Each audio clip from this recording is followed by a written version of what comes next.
So today I thought I would show you around the polytunnel, show you what's growing, what is working, because outdoors this year is just, it's frustrating, but the polytunnel is being very, very productive. So I want to show you how everything's growing and what's working and what isn't.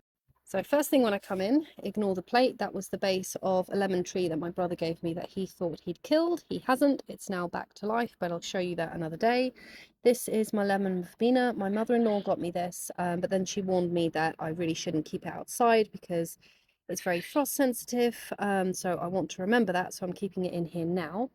And then over here we have a load of beans which are very slowly growing up. I think these are the purple variety. I seed saved them last year.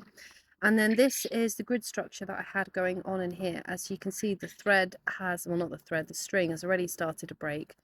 So at the end of the year, I'm going to be replacing all of this with metal because I really like this grid structure. It really helps me be productive, space things out better, have a better idea of what is where. So I will be sticking to that.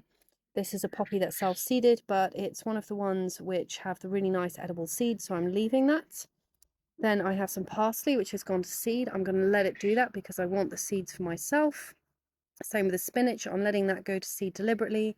I'll be seed saving it with all of the stuff that I've seed saved. I've noticed that anything that I saved myself and grew in the garden, every year the germination gets better, the plants thrive better, they seem to be more resistant to the problems that I have in my specific garden. So because of that, I'm letting the cress go to seed. I will be saving some of those peas. I'll be saving all of the radish over there, which you can see is looking very messy, but that is going to be an awful lot of seed. And then I am going to need to start moving the leeks outside. I have 3 sections of leeks. So here, some over there, and then some over there. It's one of those really important winter crops, so I need a lot of them, and I'd rather have too much than not enough. The nectarine was struggling. As you can see, a whole load of leaves fell off, but they haven't all completely fallen off. Now, unfortunately, that little fruit, well, the plants aborted it. I'm not surprised. It was under a lot of stress, but it needed to be done. I'll lose this year, but in the future it won't be getting peach leaf curl and it will thrive more. So that's what I want anyway.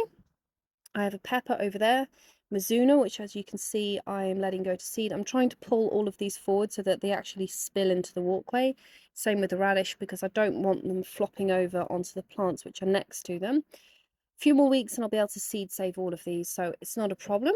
My squash over there, which is gradually getting trained up here, and then it will be trained all the way along here.